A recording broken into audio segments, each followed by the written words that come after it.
Magbibigay sa utos ng ating pinakamamahal na Panginoon. Yes. Amen?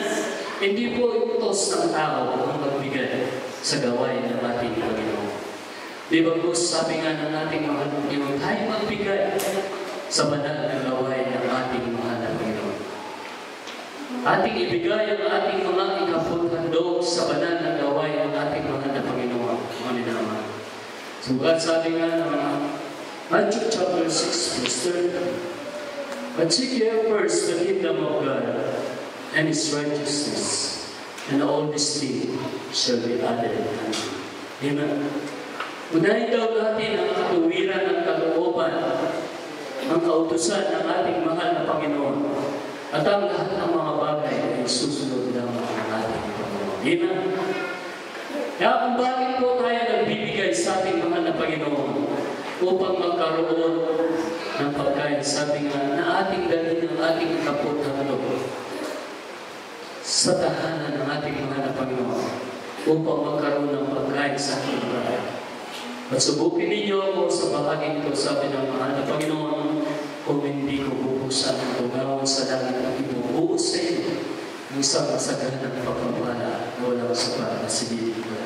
Amen. Amen.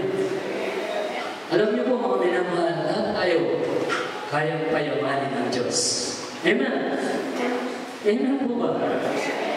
Pero mga minamahal, ang Diyos ang nakakaalam ng mga dahilan kung bakit po sa lahat ng blessing ng ating mahal na Panginoon ay hindi lahat nakakatanggap ng mga financial na blessing.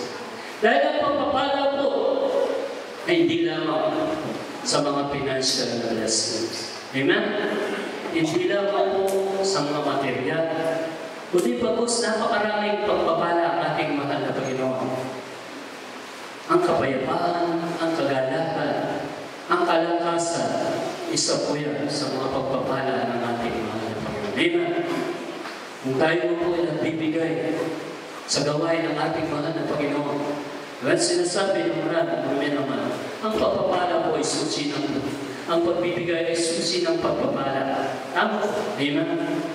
Pero ang ating mahal na Panginoon ay nagbibigay hindi lamang sa mga financial na pagpapala. Amen po ba?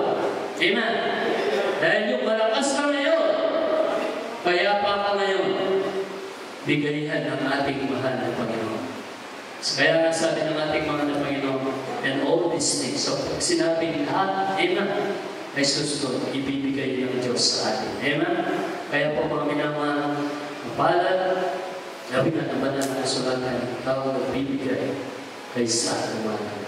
Kahit po lahat na ito ngayon, minanagay na ang kapunin ng mga kung bakit tayo nagbibigay sa gawain ng ating Panginoon. Tayo po yung sunod ng manalangin.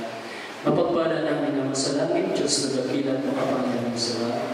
Panginoon, natin po kami muli, Panginoon, nagpapasalamat po sa lahat ng biyaya na pinagkakaroon mo sa amin, sa bawat sa amin mga na Panginoon, mapapapalang financial, physical, etc. sa spiritual.